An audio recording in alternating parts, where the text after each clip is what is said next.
जिससे तुम शादी करोगे वो भी किसी की बेटी होगी। चलो सीमा, हमें डॉक्टर के पास जाना है। ऋषभ ने अपनी पत्नी सीमा से कहा। सीमा, डॉक्टर के पास? पर हम तो 2 दिन पहले ही गए थे और मुझे अभी कोई प्रॉब्लम भी नहीं है।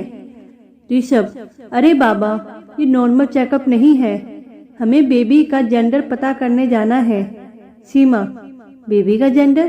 पर क्यों? और यह इलीगल भी है। तुम्हें क्या यह नहीं पता? ऋषभ, सब पता है मुझे, पर हमारे घर के कुछ नियम हैं। जैसे घर में किसी की अगर शादी हो तो पहला बच्चा लड़का ही होना चाहिए। सीमा, मैं तो हैरान हूँ ऐसी बातें सुनकर। इतने पढ़े लिखे और वेल सेटल परिवार से होकर ये कैसी बातें कर रहे हो? व्हाट रवेश, पहले लड़का ही होगा। मेरे घर पर देखो, हम 3 बहनों के बाद हमारा भाई है, पर पापा ने कभी हम में कोई भेदभाव नहीं किया। ऋषभ, वो तुम्हारे पापा की मर्जी, पर इस घर में हमेशा से यही होता आया है और आगे भी यही होगा। सीमा, मतलब अगर मेरे पेट में बेटी रही तो तुम उसे? ऋषभ, देखो सीमा, बी प्रैक्टिकल, हमारे पास काफी समय है, हम फिर से बेबी प्लान कर लेंगे। वैसे भी लड़के आसानी से नहीं मिलते हैं, लकी होते हैं वो लोग जिन्हें पहली बार में ही लड़का हो जाता है। सीमा, कितनी घटिया सोच है तुम्हारी। अगर मुझे ये सब पहले से पता होता तो कभी भी मैं तुमसे शादी नहीं करती। तुम जैसे लोग इस सोसाइटी में वो बदनुमा दाग हो जिसे अगर घिसकर साफ भी किया जाए फिर भी निशान रह जाते हैं। ऋषभ, सीमा, अब तो हमारी शादी हो गई है ना, और अब इस दाग के साथ ही तुम्हें रहना है। सीमा, तुम इतना ओवर रिएक्ट क्यों कर रही हो?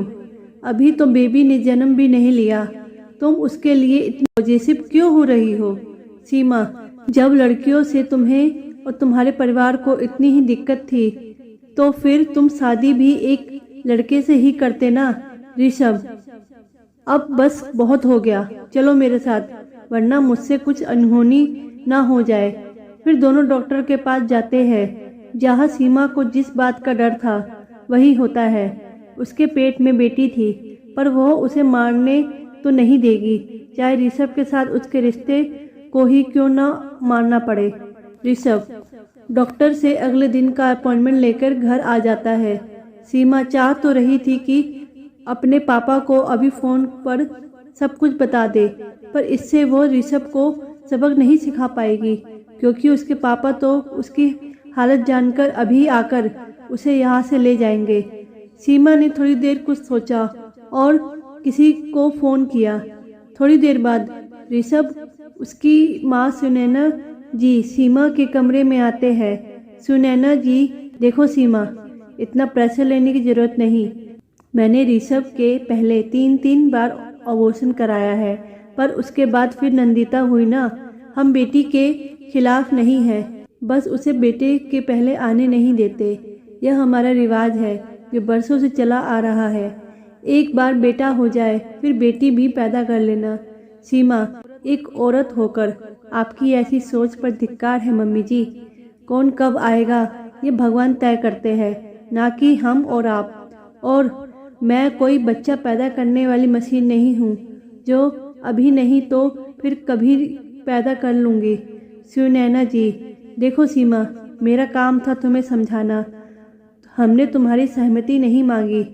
ऋषभ, इसकी सारी पैकिंग तू ही कर ले और हाँ, उसके सारे रिपोर्ट भी रख लेना। यह कहकर सुनैना जी वहाँ से चली जाती है। ऋषभ अलमीरा खोलकर सीमा के रिपोर्ट्स निकालने लगता है। उसी बीच उसे एक रिपोर्ट अपनी मिलती है जिस पर साफ लिखा होता है कि ऋषभ अब कभी पिता नहीं बन सकता। उस रिपोर्ट को लेकर वो सीमा के पास आकर कहता है, यह क्या है सीमा? सीमा, मैं यह तुम्हें कभी नहीं बताती जो तुमने आज यह हरकत ना की होती। याद है तुम्हारा वो एक्सीडेंट जिसमें तुम लगभग मरते मरते बचे थे? उसी में तुम्हारी यह शक्ति चली गई थी। यह बच्चा भगवान का दिया हुआ वो तोहफा है जो अब तुम दोबारा कभी नहीं पा सकोगे। अब कहो, कल चलना है ना। ऋषभ यह सुनकर तो आसमान से गिर पड़ा। अब तक जिस बच्ची को वो बोझ कह रहा था वह उसकी आखिरी निशानी बन गई। अगली सुबह सुनैना जी, ऋषभ, सीमा अभी तक तैयार नहीं हुई, चलना नहीं है क्या? ऋषभ, नहीं माँ, मुझे मेरी बेटी चाहिए, फिर चाहे इस घर का पुराना रिवाज ही क्यों ना टूट जाए। सुनैना जी, आखिर सीमा ने तेरे ब्रेन वॉश कर ही दिया, पर मैं अभी जिंदा हूँ, मैं ऐसा होने नहीं दूंगी। तब तक सीमा अपने कमरे से निकलकर कहती है, पर जब मैं ही यहाँ नहीं रहूँगी तो आप यह सब किसके साथ करेंगी मम्मी जी? ऋषभ, सीमा तुम कहाँ जा रही हो? मैं भी चलूँगा तुम्हारे साथ, मुझे मेरी बेटी से अलग मत करो। सीमा, बहुत देर हो गई ऋषभ, पहले अपनी बेटी के लिए अपने खानदान के रिवाज को पत्थर की लकीर मानकर उसे मारने चले थे, पर अब जब अपने पिता न बन पाने का पता चला, उसी रिवाज को एक पल में तोड़ दिया। वाह, तुम्हारे इस दोगले चेहरे को देखकर तो मुझे तुमसे बात करने में भी घिन आ रही है। और मम्मी जी, अगर आपने यह सब पहले ही रोक दिया होता तो शायद आज औरत ही औरत की सबसे बड़ी दुश्मन है, यह कहावत गलत सिद्ध हो जाती। ऋषभ, तुम बिल्कुल ठीक हो, यह तो मैंने तुम्हारे दोगला चेहरा देखने के लिए झूठा रिपोर्ट दिखाया था। अब तुम आज़ाद हो, जाओ करो और कई शादियाँ और कराते रहो गर्भपात, पर याद रखना, जिससे शादी करोगे वह भी किसी की बेटी होगी, और जो तुम्हारे बेटे को जन्म देगी वो भी किसी की बेटी होगी, पर तुम्हारी बेटी वह तो जन्म से पहले ही मार दी जाएगी। हम इंसानों की भी बड़ी अजीब फितरत होती है, जब हमें पता होता है यह चीज़ हमें फिर मिल जाएगी, उसकी कदर नहीं करते, पर जब वही चीज़ हमारे पास आखिरी हो तो उसे अपनी जान से भी ज़्यादा संभालते हैं। यह कहकर सीमा वहाँ से चली गई, पर वह ऋषभ को ऐसा ही छोड़ने वाली नहीं थी। उसने ऋषभ को कभी डिवोर्स ना देने का फैसला किया, ताकि वो और कोई शादी ना कर सके और ना ही किसी बच्चे की जान ले सके।